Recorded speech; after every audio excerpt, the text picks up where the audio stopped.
Hello students, आप सबको अपने एनसीईआरटी साइंस चैनल में स्वागत करती हूँ। आज हम एनसीईआरटी साइंस क्लास 7 की चैप्टर नंबर 2 पढ़ाऊँगी। इससे पहले हम लोग क्लास 7 का ही एक चैप्टर देख चुके हैं। जिसने नहीं देखे वह चैनल पर प्लेलिस्ट बना हुआ है, आप वहाँ से देख सकते हैं। चलिए शुरू करते हैं आज की क्लास। अध्याय 2 प्राणियों में पोषण। इससे पहले हम लोग अध्याय 1 में पौधों में पोषण पढ़ चुके हैं। मीन्स पोषण के बारे में जान चुके हैं। अब देखते हैं जैसे कि पोषण, जैसे कि मानव सहित सभी जीवों को वृद्धि एवं शरीर को स्वस्थ और गतिशील बनाए रखने के लिए खाद्य पदार्थों की आवश्यकता होती है। और प्राणियों में पोषण जो है वो पोषक तत्वों की आवश्यकता, आहार ग्रहण करने की विधि एवं शरीर में इसका उपयोग की विधि, ये सभी सम्मिलित है पोषण में। जैसे कि कार्बोहाइड्रेट संगठन एक जटिल पदार्थ है, उसको छोटे जटिल पदार्थ है, इसको छोटे छोटे सरल पदार्थों में, इन छोटे छोटे पदार्थों में बदलने की प्रक्रिया को ही पाचन कहते हैं। मीन्स कार्बोहाइड्रेट एक जटिल पदार्थ है, जटिल पदार्थ को सरल पदार्थों में चेंज करना, परिवर्तित करना, यही क्या कहलाता है? पाचन कहलाता है। तो हम जानते हैं कि और खाद्य ग्रहण करने की विभिन्न विधियाँ। खाद्य ग्रहण करने की विभिन्न विधियाँ में क्या आएगा? जैसे कि कोई मधुमक्खी एवं हमिंग बर्ड जिसको बोलते हैं मरमर पक्षी, वो क्या करते हैं? मकरंद को चूसते हैं, यानी चूसना, या फिर अजगर निगलता है, निगलना, या फिर काटना, पकड़ना, ये सब क्या है? खाद्य ग्रहण करने की विभिन्न विधियाँ हैं। अब हम जानते हैं कि मानव में पाचन क्या होता है? ये सामान्यतः मुख द्वारा क्या करते हैं? हम भोजन को अंतर्ग्रहण करते हैं, यानी मुख द्वारा हम भोजन को अंदर करते हैं और इसे पचाते हैं, तथा फिर उसका क्या करते हैं? उपयोग करते हैं, और बिना पचा भाग मल के रूप में बाहर निकल जाता है। इस प्रकार आहार नाल तथा अंतःस्रावी ग्रंथियां संयुक्त रूप से पाचन तंत्र का निर्माण करते हैं। अब हम जानते हैं कि भोजन की नली से होकर गुजरता है, जो विभिन्न भोजन की नली से क्या क्या गुजरता है? जैसे कि सबसे पहले आएगा मुख गुहिका, जिससे हम लोग भोजन अंदर अंतर्ग्रहण करते हैं। फिर है गरसिका, ये आहार नली कहलाया। फिर है आमाशय के बाद क्या है? छोटी आंत यानी क्षुद्रांत। फिर है बड़ी आंत बृहदांत। फिर है गुदा या मल द्वारा निष्कासन हो जाता है। इस प्रकार ये मानव में पाचन क्रिया पूर्ण होती है। अब हम एक एक करके जानते हैं कि मुख सबसे पहले हम देखें मुख गुहिका या मुख, इसके बारे में। अंतर्ग्रहण आहार को शरीर के अंदर लेने की प्रक्रिया को अंतर्ग्रहण कहलाती है, और यह क्रिया मुख गुहिका के द्वारा संपन्न होती है। और इसी मुख गुहा में हमारे क्या भोजन को चबाने के लिए क्या होते हैं? दांत होते हैं। दांत क्या करते हैं? क्या भोजन को चबाते हैं और छोटे छोटे टुकड़ों में बांट देते हैं। जैसे कि इसकी आकृति अलग अलग होती है, और आकृति अलग अलग होने के कारण इसका कार्य भी अलग अलग होती है। जैसे कि दांत ये 4 प्रकार के होते हैं। पहला है कृंदक, दूसरा है रदनक, तीसरा है अग्रचौर्णक, चौथा है चौर्णक। इसकी कृतक का क्या काम है? ये काटने का काम करता है। काटने का काम कौन से दांत करती है? कृंतक, और इसकी संख्या 8 होती है, ऊपर 4 और नीचे 4। फिर है रदनक का कार्य क्या है? यह चीरने एवं फाड़ने का कार्य करता है। इसकी संख्या 4 है, ऊपर 2 और नीचे 2। फिर है अग्रचौर्णक क्या कार्य है? ये चबाने का काम करता है। इसकी संख्या 8 है, ऊपर 4 और नीचे 4। फिर है चौर्णक का भी कार्य क्या? चबाने का ही काम होता है। अग्रचौर्णक और चौर्णक ये दोनों का चबाने का कार्य है। इसकी संख्या 12 होती है, ऊपर 6 और नीचे 6। इस प्रकार मनुष्य में टोटल आँखों की संख्या मानव में कुल दांतों की संख्या 32 होती है।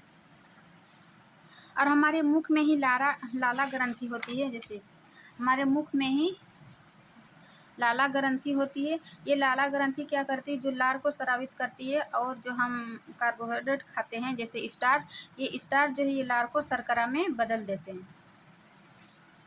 फिर ये स्टार्च का टेस्ट कैसे किया जाता है? आयोडीन विलयन में डालकर। स्टार्च को जब हम आयोडीन विलयन का कुछ बूंदे डालते हैं तो उसका रंग गहरा नीला काला हो जाता है। तो इससे यह पता चलता है कि हमारे भोजन में स्टार्च है। इसका परीक्षण आयोडीन विलयन से किया जाता है। अब देखते हैं हम जीभ। दांत देख लिए। जीभ क्या है? जीभ एक मांसल पेशीय अंग है। जीभ एक मांसल पेशीय अंग है जो पीछे की और मुख गुहा की अधर तल से जुड़ी होती है, जैसे यहाँ चित्र में देख पा रहे हैं। इसका क्या होता है? जीभ में अलग अलग स्वाद कलिकाएं होते हैं। इन स्वाद कलिकाओं के कारण अलग अलग इनका स्वाद का पता चलता है। जैसे जीभ का ये अग्रभाग जो है ये मीठे का स्वाद पता चलता है। फिर इसके पीछे का भाग ये नमकीन, फिर इसके किनारे का भाग ये खट्टा का पता चलता है। सबसे पश्च भाग ये कड़वा। जीभ का ये सबसे पश्च भाग क्या करता है? ये कड़वे का स्वाद का पता चलता है। इस प्रकार हम जीभ का देख लिए। अब जीभ के बाद क्या आता है? भोजन नली। भोजन नली जिसे ग्रसिका कहा जाता है। ये क्या होता है? निगला हुआ ग्रास जो भोजन ग्रसिका में जाता है, वो ग्रसिका गले एवं वक्ष से होती हुई ग्रसिका के भित्ति ये संकुचन से क्या करते हैं? भोजन को नीचे की ओर खिसकता जाता है और ये खिसक के कहाँ जाता है? आमाशय में। अब हम आमाशय को जानते हैं कि आमाशय जो है ये मोटी भित्ति वाली एक थैली नुमा संरचना है जो जैसे पता चलता है कि ये जे आकार का है। इसकी आकृति आमाशय की जे आकृति जैसा होता है तथा यह आहार नाल का सबसे चौड़ा भाग है। यह एक ओर ग्रसिका से खाद्य प्राप्त करता है तथा दूसरी ओर क्षुद्रांश में खुलता है। एक और ग्रसिका में मतलब मिलती है, ग्रसिका से भोजन आके आमाशय में मिलती है और ये क्षुद्रांश मीन्स छोटी आंत में जाके खुलता है। फिर आमाशय के आंतरिक सतह जो है वो श्लेष्मा, हाइड्रोक्लोरिक अम्ल तथा पाचन रस स्रावित करता है। आमाशय में 3 सतह है। फिर इस श्लेष्मा क्या करता है? श्लेष्मा आमाशय के आंतरिक स्तर को सुरक्षा करते हैं, मतलब किसी भी चोट ना लगे इससे सुरक्षा करती है। फिर है इसके अंदर जो हाइड्रोक्लोरिक अम्ल है यह जीवाणुओं को मारता है। जैसे कि हमारे भोजन के साथ जो भी हानिकारक जीवाणु पहुंचते हैं उसको मारने का काम कौन करता है? हाइड्रोक्लोरिक अम्ल। और साथ ही यह भोजन को अम्लीय भी बनाता है, ये HCl अम्ल।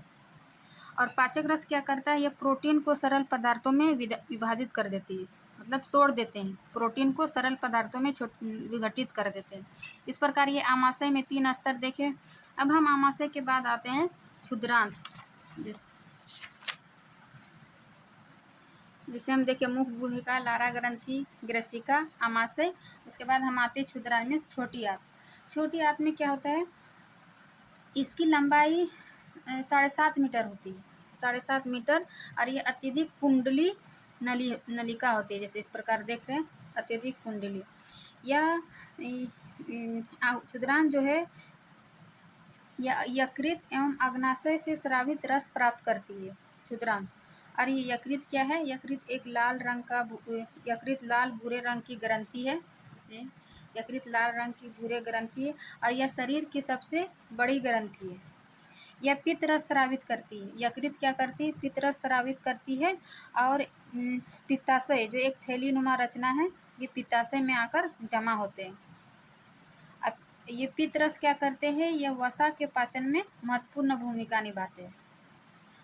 इस प्रकार फिर हम आगे देखते हैं अग्नाशय। अग्नाशय क्या है? यह हल्के पीले रंग का होता है, बड़ी ग्रंथि है जो आमाशय के ठीक नीचे स्थित होता है अग्नाशय।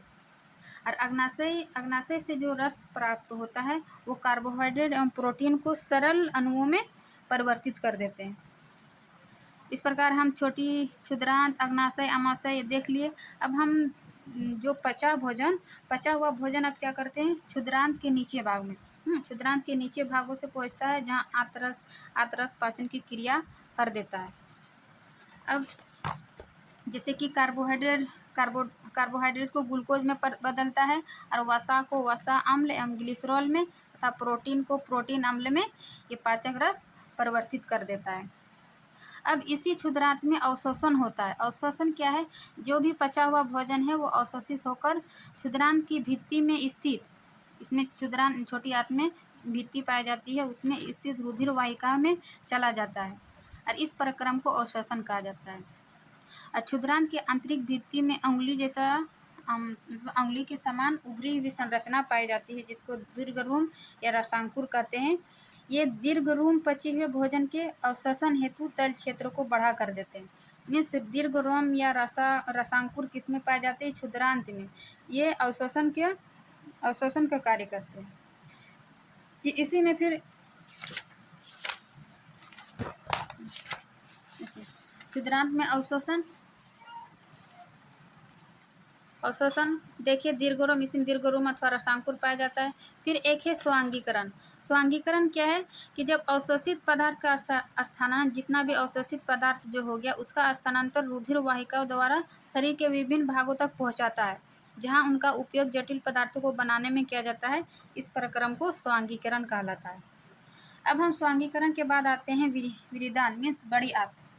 बड़ी आंत क्या होता है? या भोजन का वह भाग जिसमें पाचन नहीं होता है, पाचन नहीं हो पाता है अथवा अवशोषण न पाचन होता है विरिदांत में भेज दिया जाता है। जिसका पाचन नहीं होता है और जो अवशोषण नहीं हो पाता है वो बड़ी आंत में भेज दिया जाता है। और बड़ी आंत जो है छोटी आंत की अपेक्षा चौड़ी एवं छोटी होती है। लगभग इसका लंबाई लगभग 1.5 मीटर लंबी होती है बड़ी आंत की, और छोटी आंत की 7.5 मीटर। याद रखिएगा। इसका कार्य क्या है कि जल एवं कुछ लवणों का अवशोषण करना। बड़ी आंत का कार्य क्या है? जल एवं कुछ लवणों का अवशोषण करना, और जो भी पचा हुआ अपचित पदार्थ है वो मलाशय में चला जाता है तथा समय समय पर गुदा द्वारा बाहर निकल जाता है। इसे निष्कासन कहते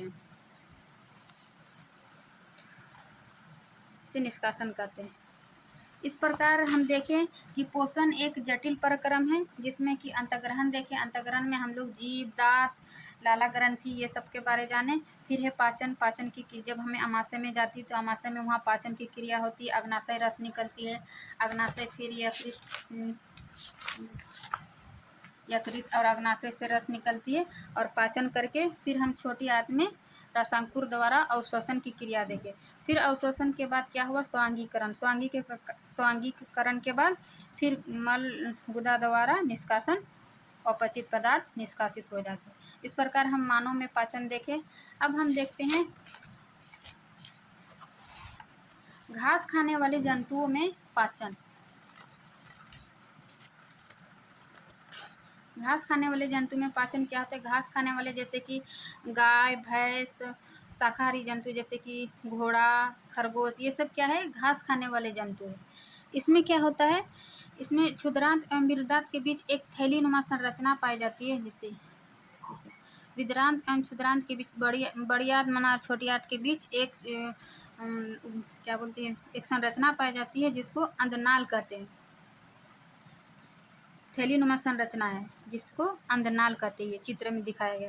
जैसे और घास में क्या होता है कि घास में सेलुलोज पाई जाती है जो एक प्रकार का कार्बोहाइड्रेट है। सेलुलोज क्या है?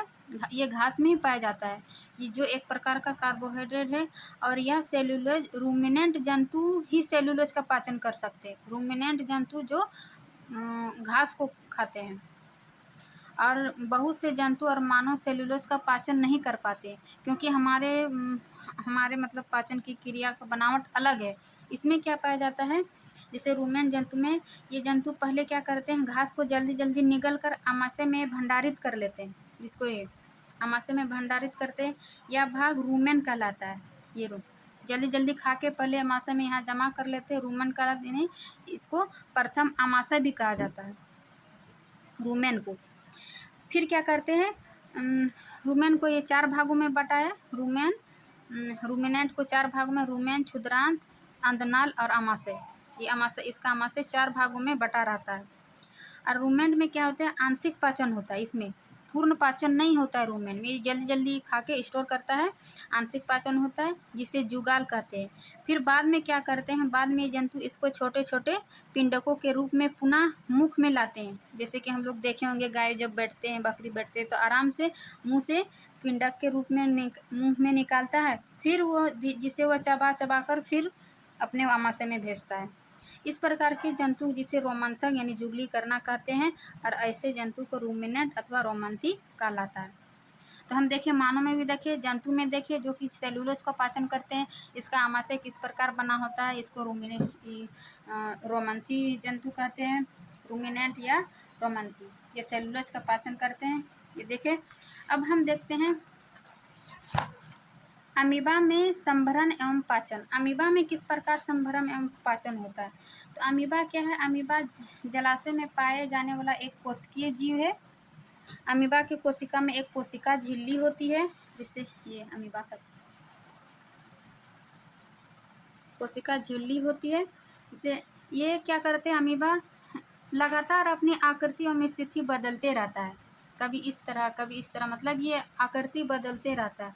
और इसकी पदार्थ जो है यानी कृत्रिम ये इसका पदार्थ कहलाता है। ये इसका केंद्रक है, ये इसके खाद्यदानी है, इसी के जिससे ये गति एवं भोजन करते हैं पदार्थ से। ये इसका कृत्रिम पाद है, इसी से ये गति एवं भोजन करते हैं। और खाद्य पदार्थ क्या है, इसकी खाद्यधानी में आकर धंस जाते हैं। जब खाद्य पदार्थ हैं तो ये खाद्यधानी में आकर धंस जाते हैं और खाद्यधानी में ही पाचक रस स्रावित होते हैं। और इस प्रकार ये अपने खाद्य पदार्थ को सरल रूप में बदल देते हैं। कोई भी खाद्य पदार्थ आता है खाद्यधानी में धंस के, इसी से पाचक रस स्रावित करते ये अपना भोजन को पूर्ण कर लेते हैं। इस प्रकार हम जंतु में भी देखें, मानव में भी देखें और अमीबा में देखें। तो ये आप आज का क्लास का अध्याय 2 प्राणियों में पोषण खत्म होता है। हम अभ्यास की ओर देखते हैं, अभ्यास भी देख लेते हैं। चलिए, क्या है, उचित शब्द द्वारा रिक्त स्थानों की पूर्ति कीजिए। क्या है, मानव पोषण के मुख्य चरण।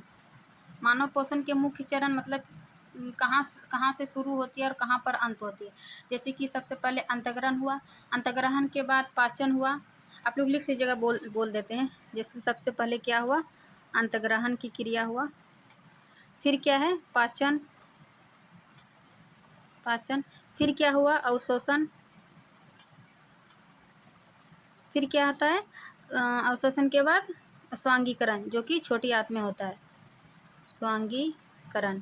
फिर लास्ट क्या है निष्कासन। इस प्रकार ये मानव पोषण का मुख्य चरण है, 5 चरण, 1 2 3 4 5।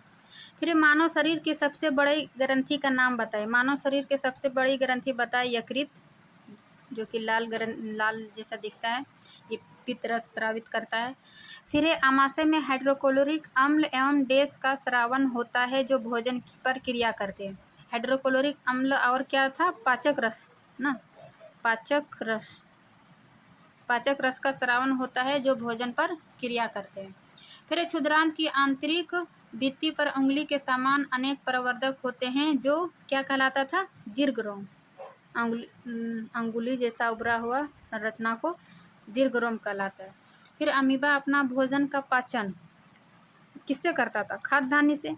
खाद्यधानी में ही खाद्य को लेकर फिर उससे पाचक रस निकाल कर वो अपना पाचन करता है। अब है सत्य एवं असत्य कथन को चिन्हित करें। क्या है कि मंड का पाचन अमाशय से प्रारंभ होता है, गलत, क्योंकि मंड का पाचन हमारे मुख में ही शुरू हो जाता है। फिर है जीभ लाला ग्रंथि को भोजन के साथ मिलाने में सहायता करती, ये सही है, सत्य है। फिर पित्ताशय में पित्त रस अस्थायी रूप से भंडारित होते हैं, सही। यकृत से पित्त रस निकले और पित्ताशय में जमा होता है, लेकिन अस्थायी रूप से नहीं, यहाँ अस्थायी रूप से दिया, इसमें सत्य है। फिर ये रूमिनेंट निगली हुई घास को अपने मुख में वापस लाकर धीरे धीरे चबाते हैं, बिल्कुल सही। फिर आगे देखते हैं क्वेश्चन नंबर 3। क्या है, निम्न में से सही विकल्प का चिन्ह करें। जैसे कि वसा का पूर्ण रूपेण पाचन किस अंग में होता है। वसा का पूर्ण रूपेण पाचन क्षुद्रांत में मीन्स छोटी आंत में देखें वसा का पाचन। फिर है चौथा 6 नंबर,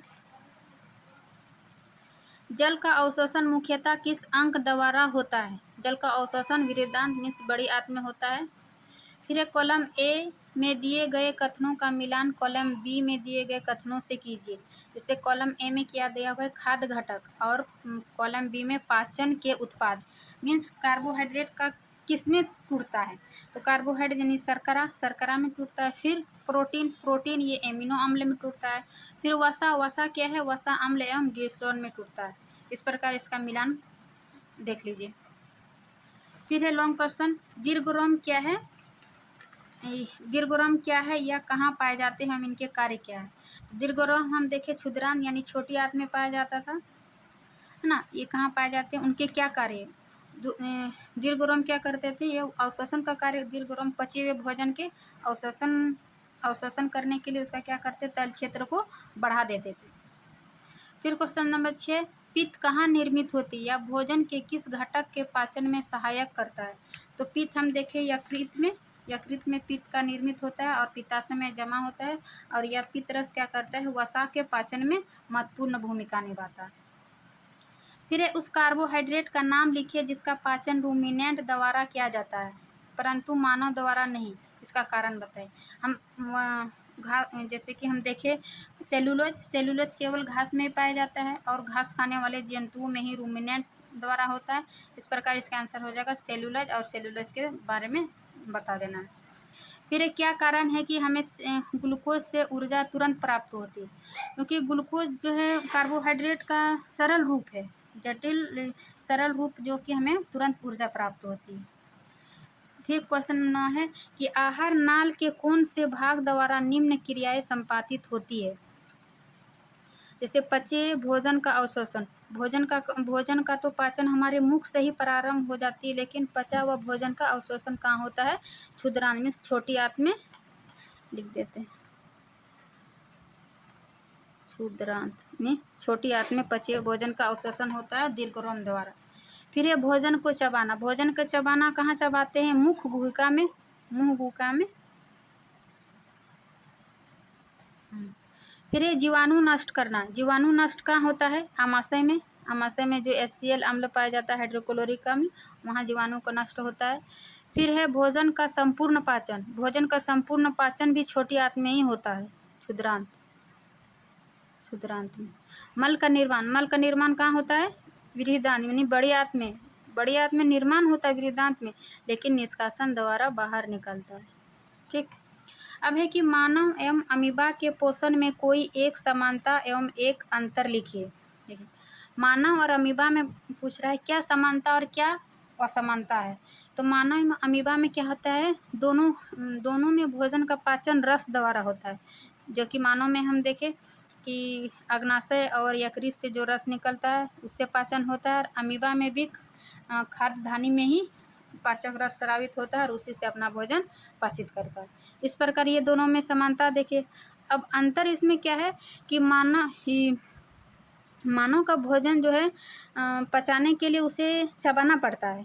मानो हम लोग चबाते हैं दांतों में, छोटे छोटे भाग में तोड़ते हैं, परंतु अमीबा को ऐसा कुछ नहीं करना पड़ता है, वो पाचक रस से ही अपना भोजन को पाचित कर लेता है। इस प्रकार मानव और अमीबा में समानता और असमानता देखें। फिर है क्वेश्चन नंबर 11, कॉलम ए में दिए गए शब्दों का मिलान कॉलम बी के उचित कथन से कीजिए। जैसे कॉलम ए लाला ग्रंथि हम कहाँ देखे थे, लाला रस स्रावित करना जो हमारे मुख गुहिका में था। फिर है आमाशय क्या करता है, आमाशय अम्ल का निर्मोचन करता है, हम यहाँ लिख दिए, आप लोग मिलान कर लीजिएगा। आमाशय क्या है, अम्ल का निर्मोचन करता है। फिर यकृत क्या करता है, यह पित्त रस का स्रावन करता है। मलाशय का क्या काम है, बिना पचे हुए भोजन का भंडारण। फिर क्षुद्रांत यानी छोटी आंत, इसका क्या कर था, पाचन का पूरा होना, जो दिया है उसी में मिलान करना है। फिर बृहदान्त यानी बड़ी आंत क्या करता था, यह जल और खनिज पदार्थ का अवशोषण करता था, ये एक्स्ट्रा था। ठीक। फिर दिए गए चित्र में पाचन तंत्र के आरेख को नामांकित कीजिए। जैसे कि हम यहाँ देखें मानव के पाचन में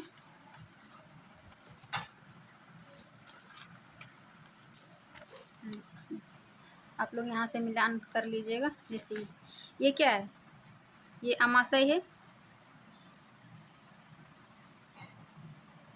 इस प्रकार एग्जाम में भी दे देता है जैक एकेडमी द्वारा। फिर ये क्या है, अग्नाशय।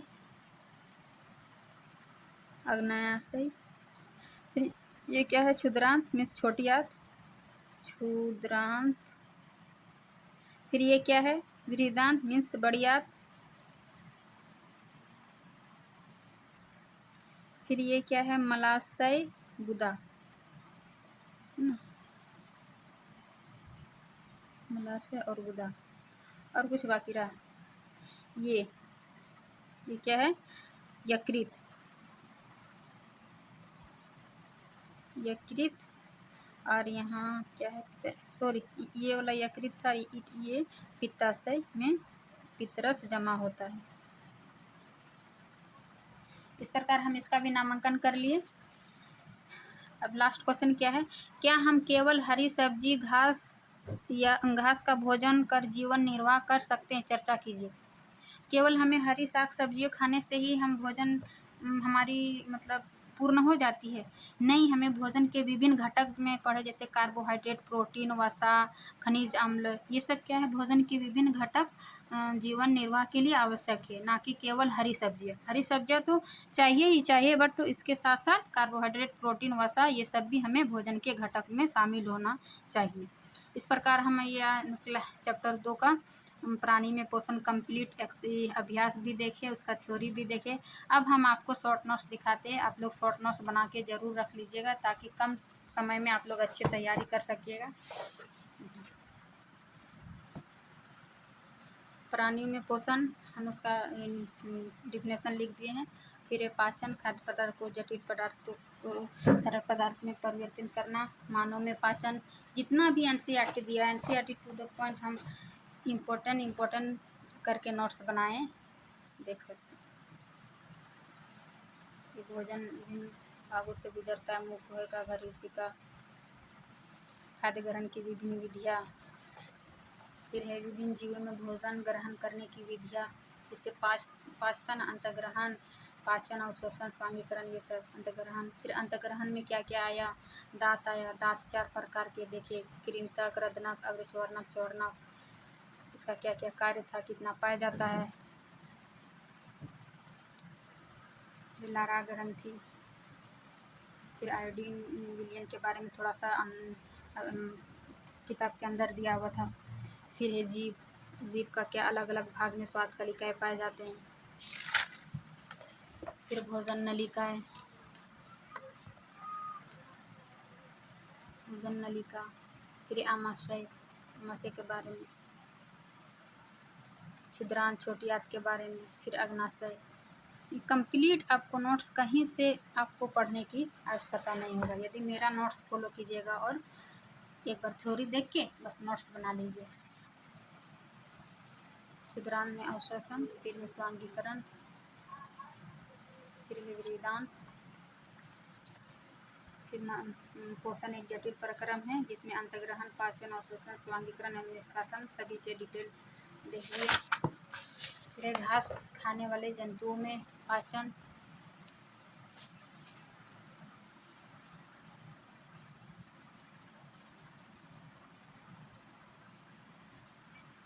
अमीबा में संवरण एवं पाचन।